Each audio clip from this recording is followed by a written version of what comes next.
고맙습니다. 페르시아에 한 통치자가 있었습니다.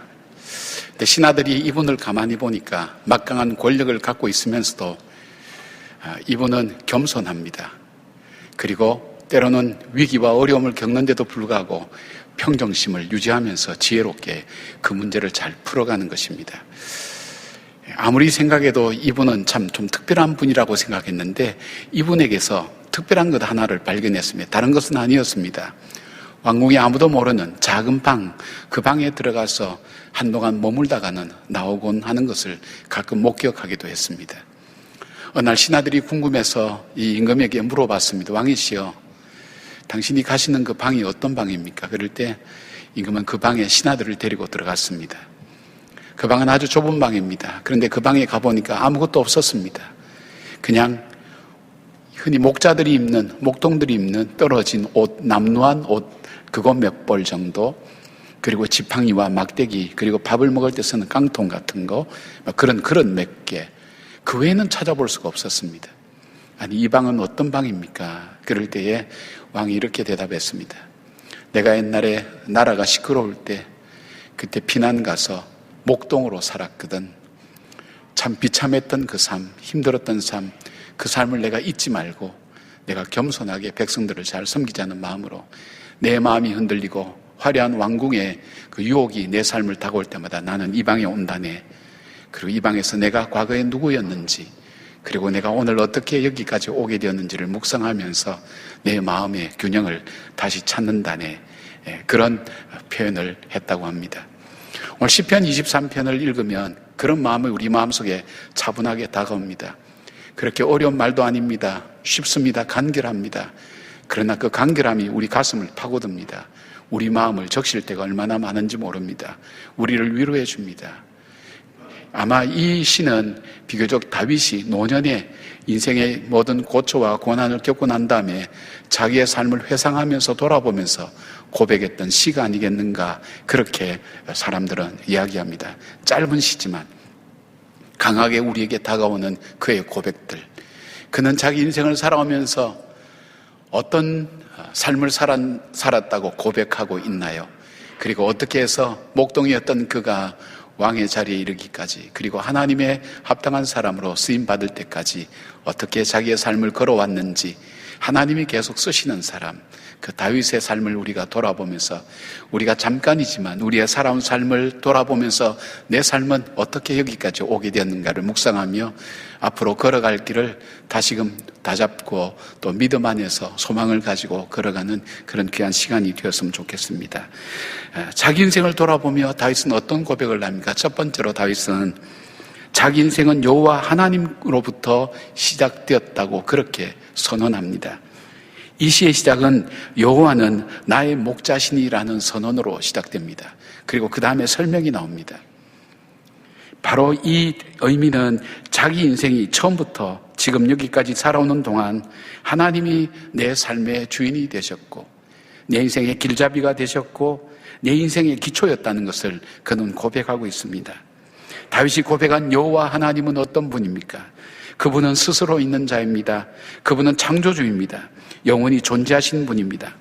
언약하신 것을 변치 않고 성실하게 지키시는 분입니다.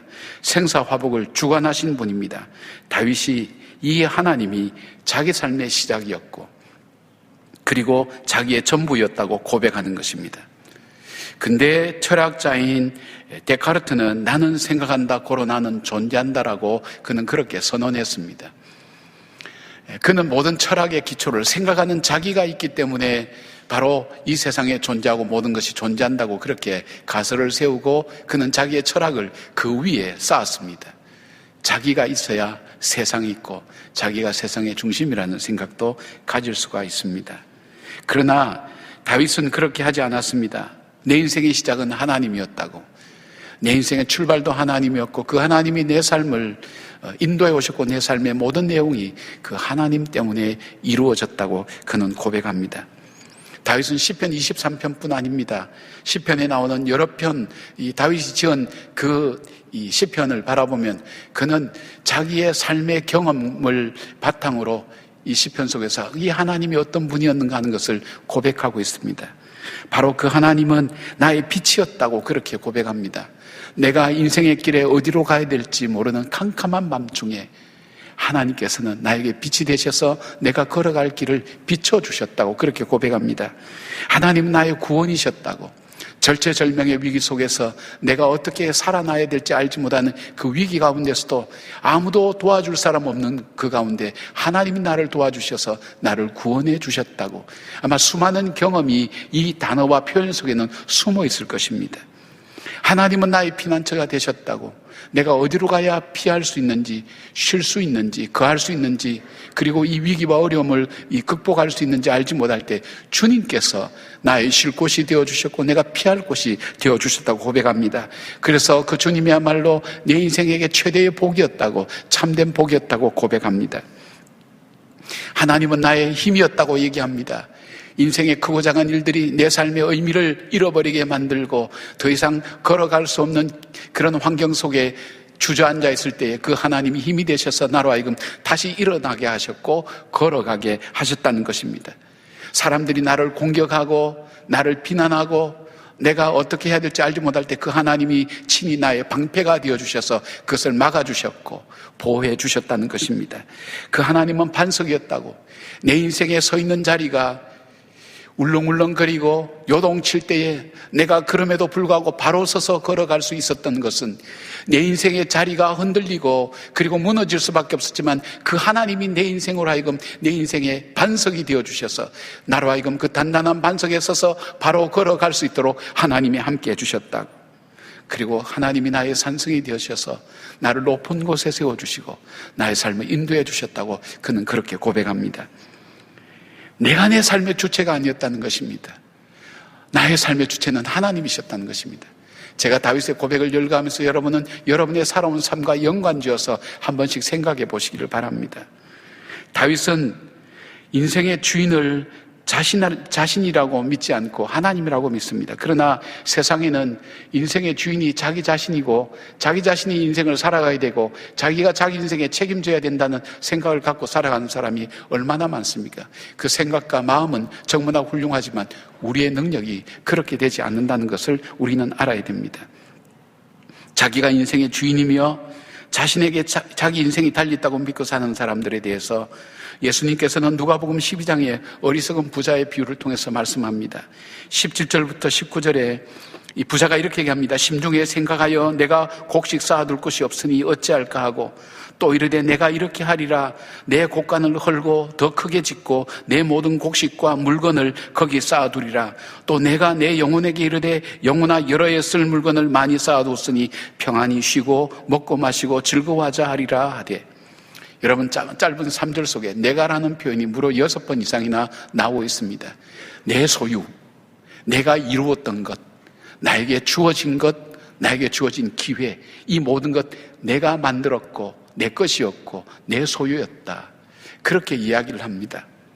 그리고 또 이렇게 이야기를 합니다. 자기가 이 물질을 가지고 자기 영혼까지도 행복하고 편히 쉬게 만들 수 있다고 그렇게 생각하고 있습니다. 바로 이 사람에 대해서 우리 하나님은 계속해서 이어서 이렇게 말씀합니다. 하나님이 이르시되 어리석은 자여 오늘 밤에 내 영혼을 도로 찾으리니 그러면 내가 준비한 것이 누구의 것이 되겠느냐. 나에게도 젊음이 있습니다. 돈도 있습니다. 매력도 있습니다. 다 가지고 있습니다. 그런데 가장 중요한 그 시간과 생명을 하나님께서 앗아가시면 그 모든 것이 누구 것이 되겠냐 이겁니다.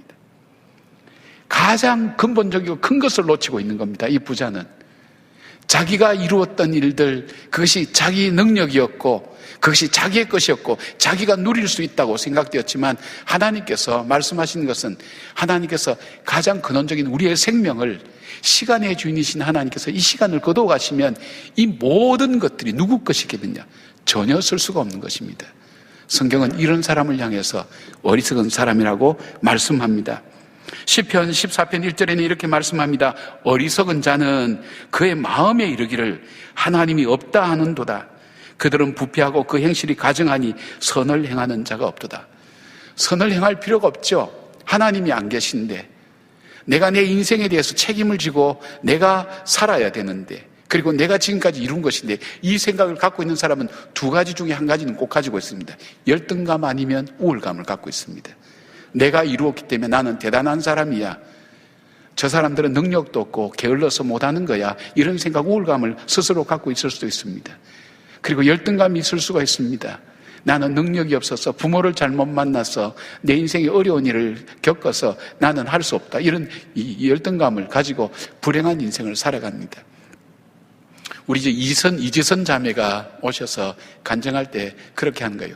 전신 50몇 프로입니까? 60% 가까이 3도 화상을 입고 얼굴도 정말 보기 힘들 정도로 힘든 때 자기가 어느 날 그 생각을 했답니다. 내가 사고를 당했다. 사고를 당했다 생각하니까 자기는 일평생 피해자로밖에는 살 수 없다는 것입니다. 그 사고가 내가 사고를 당했다. 술 먹은 사람이 뒤에서 차를 받아가지고 내 차에 불이 나가지고 그 불에 타서 나는 그 사고를 당했다니까 자기는 일평생 자기 표현 속에 나는 피해자다고 그렇게 살 수밖에 없는 것을 어느 날 깨달았다는 것입니다. 그래서 사고를 당했다 표현보다는 사고를 만났다. 왜 만났다고 생각하냐? 만나는 것은 헤어질 수가 있으니까, 떠나보낼 수가 있으니까. 아주 지혜롭게 그렇게 얘기하더라고요. 우리 생각이나 사고가 굉장히 중요한 것입니다. 내가 내 인생을 책임지고 살아가겠다고 생각하고 내가 내 인생의 주인이라고 생각하는 사람에 대해서 시편 49편 14절은 이렇게 말씀합니다. 그들은 양같이 수월에 두기로 작정되었으니 사망이 그들의 목자일 것이라. 수월이 그들의 거처가 되리라. 수월은 지옥을 말합니다. 내가 내 인생의 주인이다. 내가 내 인생을 살아간다. 내가 행복과 불행은 내 손에 달려있다 생각하는 그 인생의 끝은 사망이 그들의 목자가 된다 그랬어요. 그들을 한 걸음 한 걸음 이끌어가고 생각을 이끌어가고 삶을 이끌어가는 그 걸음이 사망이라는 거예요. 그리고 그들의 거처는 늘 지옥이라는 거예요.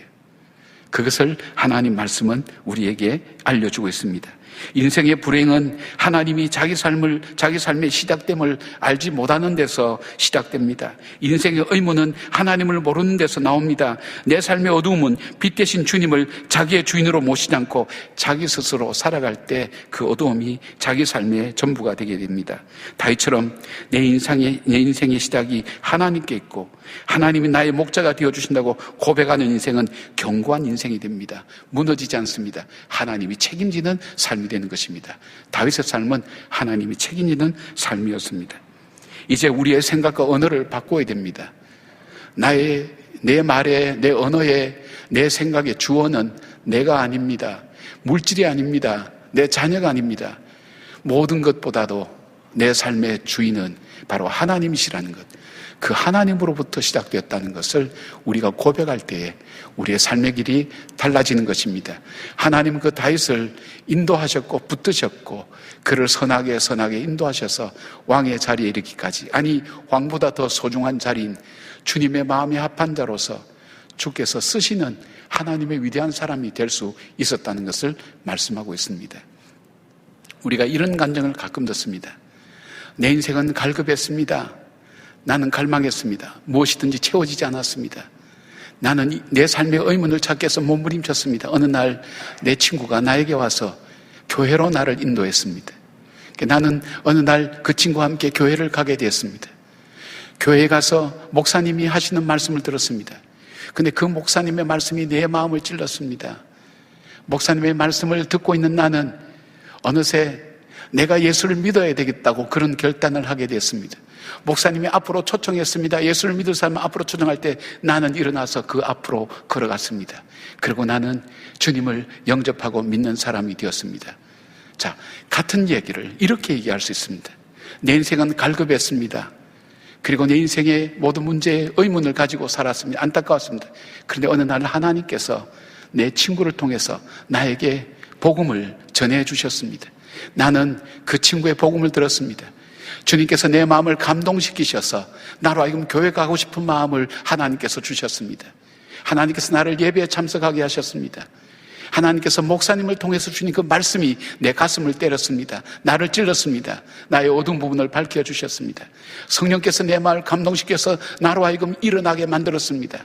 그리고 목사님이 초청하실 때 나로 하여금 그 앞에 담대하게 걸어가며 예수 그리스도를 영접하도록 성령께서 나를 만들어주시고 인도해 주셨습니다. 그 주님이 나를 사랑하셔서 나는 주님의 자녀가 되었습니다.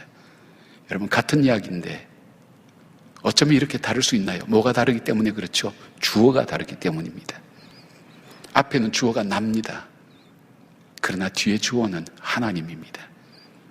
여러분, 오늘 이 자리에 앉아 계신 것도 내 의지와 내 결단으로 나왔다고 생각할 수 있지만, 그보다 더 근원적으로 우리의 사람의 마음을 움직이시는 하나님께서 내 마음을 움직이시고 감동시켜 주셔서 예배의 자리에 나오게 하셨고, 지금 세상의 수많은 말 중에 하나님의 말씀을 나의 말씀으로 듣고 받아들일 수 있도록 하시는 것도 성령께서 내 마음을 움직이시는 것이라는 이 고백이 되어질 때에 세상이 다르게 보이기 시작합니다. 내 인생의 언어가 바뀝니다. 내 삶의 방향이 바뀝니다. 보는 관점이 달라지는 것입니다. 그것이 다윗이 걸어온 길이었습니다. 하나님께서 인도하신 길이었습니다. 사랑하는 여러분, 하나님이 인도하신 길로 걸어가시길 바랍니다. 주님을 내 삶의 주인으로 섬기시길 바랍니다. 주님이 원하시는 길, 그 길을 믿음으로 따라가는 저와 여러분 되기를 주님의 이름으로 축복합니다. 두 번째로 다윗은 무엇을 고백합니까? 다윗은 자기 인생은 하나님이 자기의 목자이셨다고 그렇게 고백합니다. 자, 다윗은 하나님이 자신의 목자였고 자신은 하나님의 양이라는 것을 분명히 알고 있었습니다. 6절의 짧은 시 속에 나의라고 하는 그 주님이 나의 목자였다는 이 나의라는 표현이 무려 14번이나 나오고 있습니다. 인생의 구비구비마다, 그리고 인생의 계기마다, 골장마다 그 하나님이 나의 하나님이셨다는 것, 그렇게 고백합니다. 다윗은 자기의 목자 되신 하나님께서 자기를 위해서 무엇을 해주셨는지 체험을 통해서 분명히 알게 되었고, 자기 자신은 하나님께 양이었다는 것을 철저하게 깨닫고 있습니다. 관계는 체험을 통해서 더 알게 되고 깊어지게 됩니다. 여러분, 예수님이 세상의 구주시라는 것 우리가 다 압니다. 우리의 창조주시고 우리의 생사복을 주관하신 분이라는 것 여러분, 저도 다 알고 있습니다. 그러나 그 하나님, 나의 하나님이라는 것과는 다릅니다. 둘 다 똑같은 사실이지만 내 삶에 영향을 주고 나로 하여금 내 삶에 새로운 깨달음을 주고 나로 하여금 새로운 길로 가게 하는 것은 그 하나님이 바로 나의 하나님이라는 그 고백이 되어질 때에 삶이 바뀌게 되어 있습니다. 여러분, 마태복음 16장에 보면 가이사랴 빌립보 지방에 갔을 때에 예수님께서 제자들에게 물어봅니다. 사람들이 나를 누구로 아느냐? 예수님이 에레미야라고 그럽니다. 엘리야라고 그럽니다. 여러 선지자 이름을 아마 되었을 것입니다. 그리고 정말 세례 요한이라고 얘기한 사람도 있었을 것입니다. 예수님은 그들의 그 대답 앞에 반응을 전혀 보이지 않았습니다. 그리고 오히려 질문을 합니다. 너희는 나를 누구로 하느냐? 이 질문이 어떤 의미가 있을까요? 너희는 나를 누구로 하느냐? 지금 너는 나를 누구로 믿고 있느냐? 그 고백인 것입니다. 그 질문인 것입니다. 제자들이 당황했습니다. 예수님을 잘 아는 것 같았는데 나에게 있어서 이 예수님은 누구였는가를 대답하는 사람이 없었습니다. 그때 베드로가 얘기합니다. 주는 그리스도시요 살아계신 하나님의 아들이라고. 여기에 주는 이 표현은 이 퀴리오스라고 하는 주인이라는 그런 의미가 아닙니다. 수라고 하는 인칭 대명사입니다. 인칭 대명사입니다. 쉽게 말하면 내 앞에 있는 당신 예수님은 나의 그리스도십니다. 하나님의 아들입니다. 그 고백인 것입니다. 그리스도라는 것은 구세주라는 뜻입니다.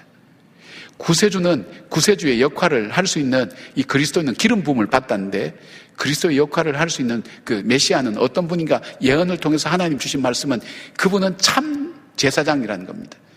그러니까 내 앞에 있는 그 예수님은 나에게 있어서 나의 죄를 용서해 주시고 나의 기도를 들어주시고 나를 하나님과 연결시켜주는 중보자이십니다. 그 고백입니다. 그 예수님은 나의 선지자입니다. 세상에 모든 진리가 있고 들어야 될 많은 말들이 있고 이해가 가고 감동이 되는 많은 말이 있지만은 주님의 말씀은 내 발의 등이요 내 길의 빛입니다. 나에게 생명입니다. 내가 그 말씀이 나를 살립니다. 나의 생명입니다. 소망입니다. 그 뜻입니다. 주님 나의 왕입니다. 내가 정말로 섬기고 복종하고 따라갈 분, 그리고 나를 지켜주시고 보호해 주신 바로 그분이 바로 예수님 당신입니다. 그 고백입니다. 여러분, 1인칭과 2인칭의 관계는 삶을 변화시키는 관계입니다. 그가 어떻게 했다, 그거는 나에게 아무 상관이 없습니다. 그러나 너는 나를 누구라 하느냐는 거기에는 삶의 변화와 그리고 삶에 대한 관계가 여기엔 전제되어 있습니다. 주님이 그걸 물어보신 겁니다.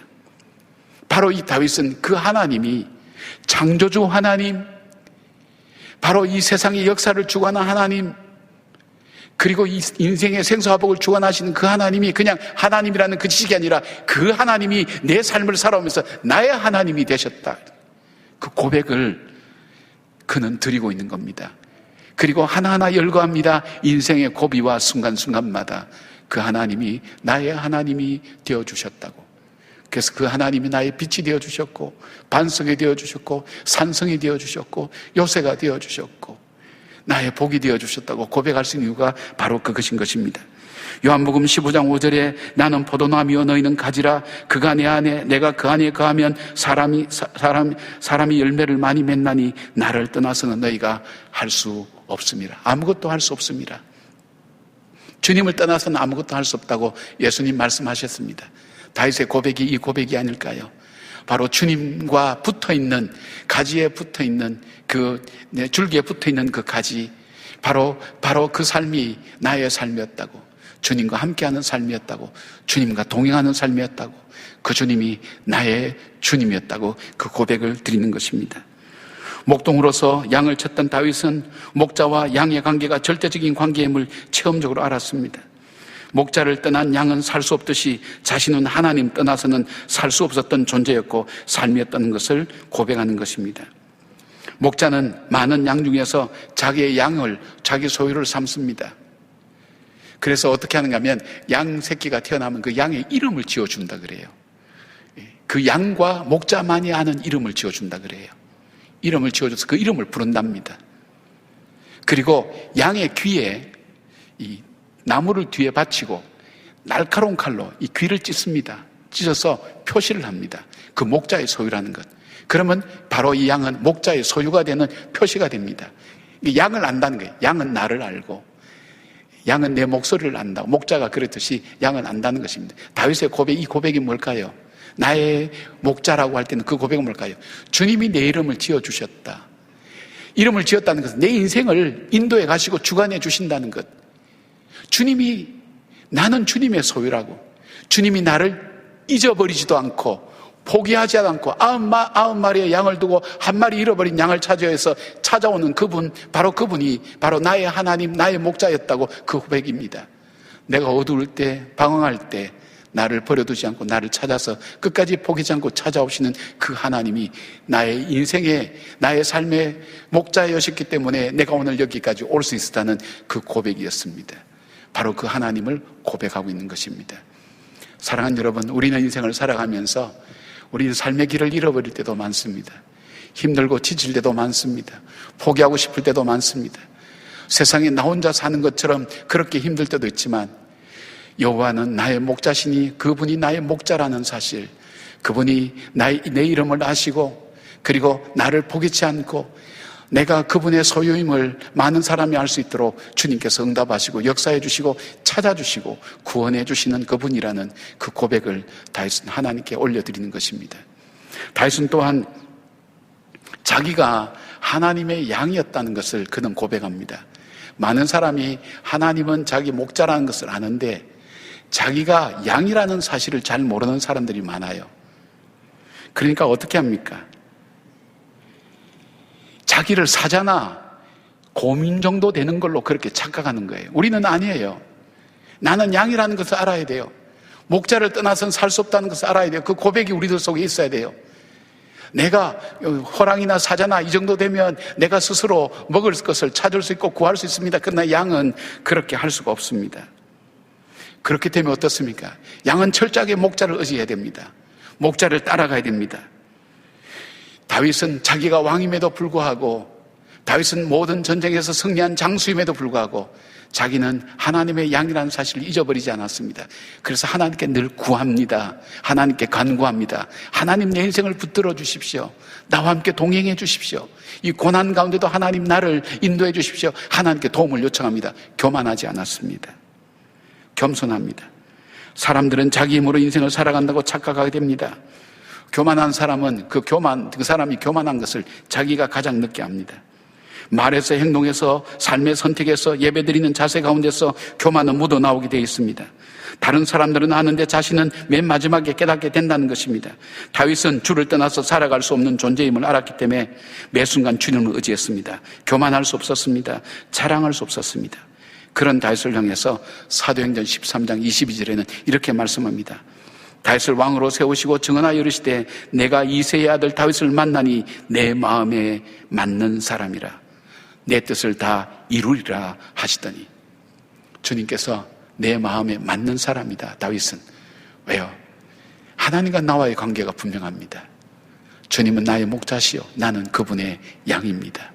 그 고백을 잃지 않고 살았던 다윗은 인생의 위기와 어려움 가운데서도, 인생의 폭풍 가운데서도 그는 굳굳이 서서 하나님의 사람으로 아름답게 삶을 살아갈 수가 있었습니다. 고난을 헤쳐갈 수 있었고, 두려움을 극복할 수 있었고, 그리고 절망적인 순간에도 소망을 붙들고 한 걸음 한 걸음 앞으로 걸어갈 수가 있게 된 것입니다. 바로 하나님과 바른 관계를 맺을 때에 하나님께 이런 축복을 주시는 것을 보게 됩니다. 사랑하는 여러분, 하나님이 나의 목자라는 것, 나의 목자라는 것, 그것을 꼭 고백하시기를 바랍니다.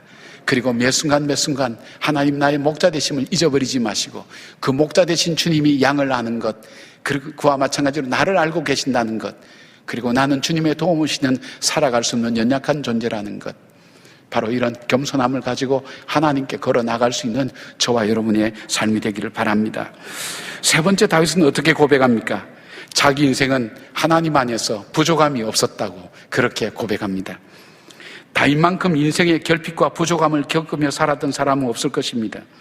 성장할 때는 그는 막내로 태어났습니다. 집에서도 인정받지 못하고 무시를 당했습니다.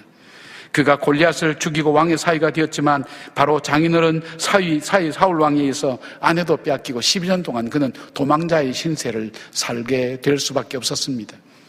그는 외국으로도 망명했습니다. 그리고 자기 나라에 돌아와서도 살 곳이 없어서 동굴 속에 거하면서 살았습니다. 10여 년 이상을 그런 쫓기는 인생으로 살았습니다. 그리고 원통하고 빚지고 억울한 사람과 400명과 함께 공동생활 하면서 인생의 비참한 밑바닥을 맛보면서 살았던 사람입니다. 그러나 그가 왕이 되고 나서도 순탄하지 않았습니다. 그의 큰아들이 막내 여동생을 범합니다. 욕보일 때 둘째 이 아들이 큰 형을 죽입니다. 죽이고 도망갑니다. 그리고 나중에는 반란을 일으킵니다.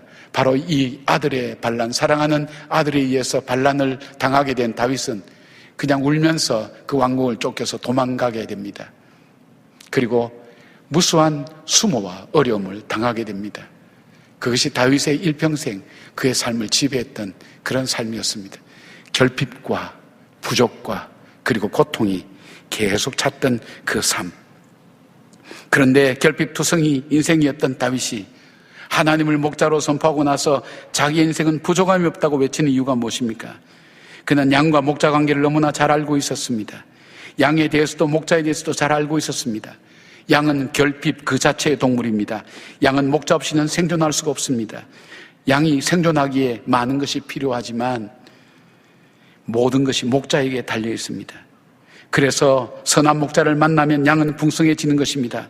목자의 경험을 가진 분들에 의하면 양은 굉장히 의존적인 동물입니다. 스스로 먹을 것을 구하지 못합니다. 자신을 방어할 수 있는 발톱이나 뿔 같은 무기도 없습니다. 방향을 잘 잡지도 못합니다. 자기 스스로 집을 찾아가지도 못합니다. 어디에 푸른 초장이 있는지도 모르고 오히려 메마른 땅으로 가기도 합니다. 게다가 양은 고집이 세고 완고합니다. 그리고 양을 희게만 보는데 가까이 보면 더러운, 오염되기 쉬운 그런 동물입니다. 이사야 선지자는 양에 대해서 이렇게 표현합니다.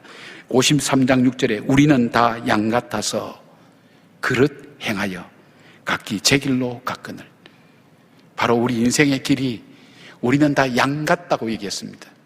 알지도 못하면서 능력도 없으면서 그리고 마음대로 자기 고집을 피우고 살아가는 그 양처럼 그렇게 제 길로 갔다고 그렇게 표현하고 있습니다. 다윗은 자신의 목자 대신 바로 그 하나님께서 자기 인생의 고비 속에 어떻게 자기를 만족시키셨는지, 어떻게 자기를 풍성하게 하셨는지 그는 세 가지로 얘기합니다. 하나님은 나의 보호자셨다고, 내가 사망의 음침한 골짜기를 갈지라도 해를 두려워할 수 없었다고. 왜냐하면 주의 지팡이와 막대기가 나를 지키셨다고, 나를 보호하셨다고. 하나님의 보호하심이 없었으면 내 인생은 찢어지고 무너지고 부서지고 깨어질 수밖에 없었다고. 근데 그 양을 보호하는 목자처럼 내가 골짜기에 빠지면 그 지팡이로 목을 걸어서 끌어올려서 내 삶을 소생시키셨던, 나를 보호하신 그 하나님, 그리고 하나님이 자기를 인도하셨다는 것입니다. 어디에 푸른 초장이 있는지 맑은 물가가 있는지 알지 못하는 먹지 못할 독초가 있는 곳에 먹을 수밖에 없고 병들 수밖에 없는 물을 마실 수밖에 없는 자기에게 목자 되신 주님은 인도하셔서 마음껏 풀을 뜯을 수 있고 시원하게 마실 수 있는 물가로 자기를 인도해 주신 것처럼 자기 인생을 그렇게 채워주셨다고. 그 하나님은 나의 공급자였다고.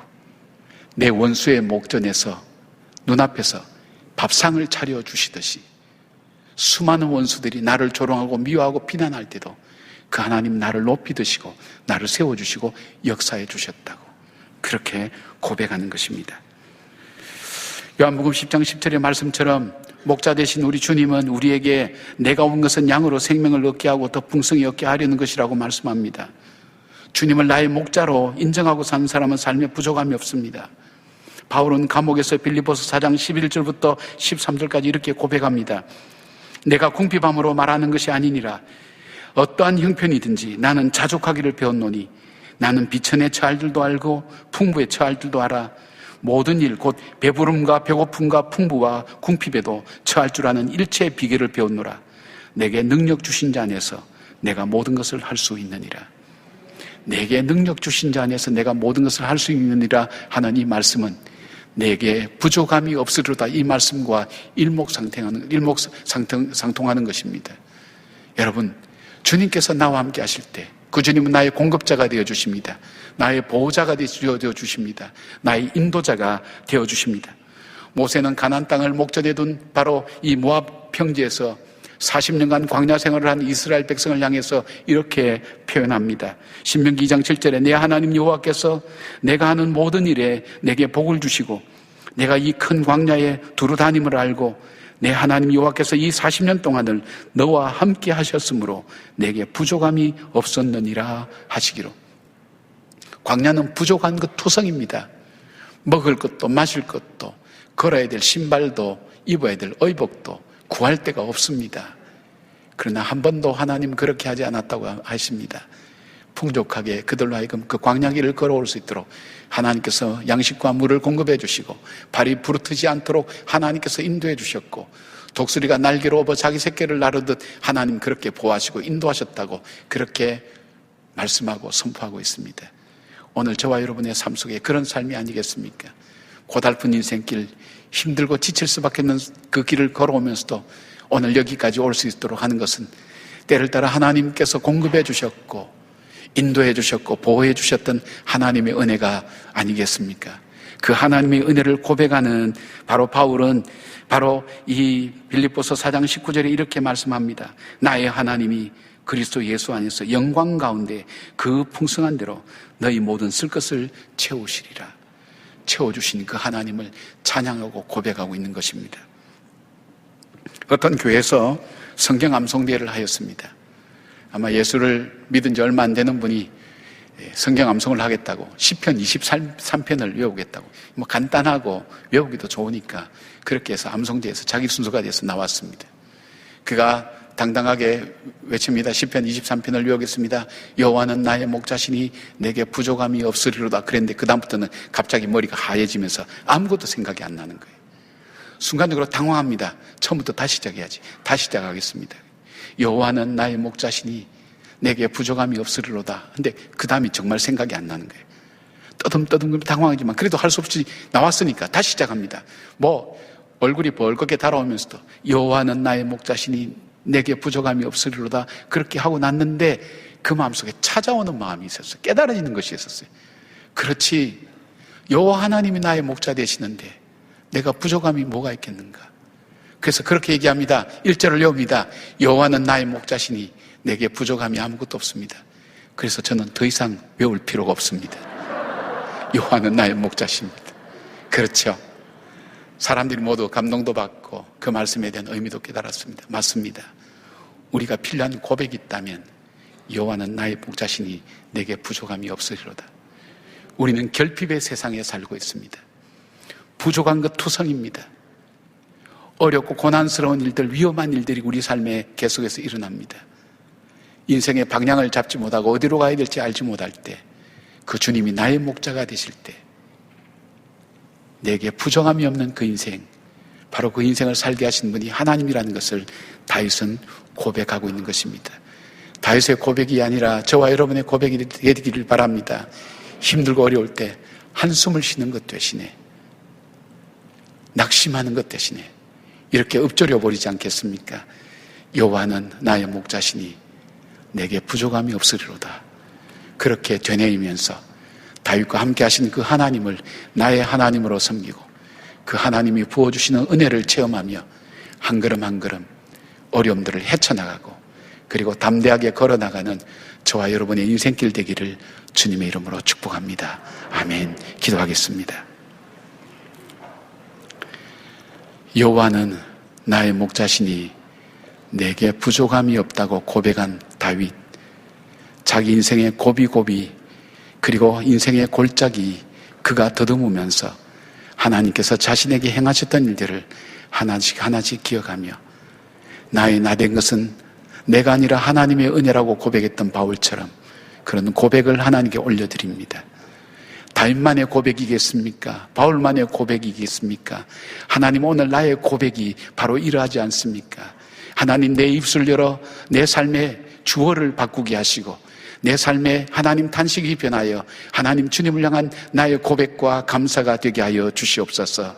주님이 나의 목자 되시니 내가 부족함이 없는 하나님께서 부어주시는 공급하심과 인도하심과 보호하심의 놀라운 은혜를 믿음으로 체험하고 하나님이 험한 인생길 광야길을 걸어가는 저희들 될 수 있도록 도와주시옵소서.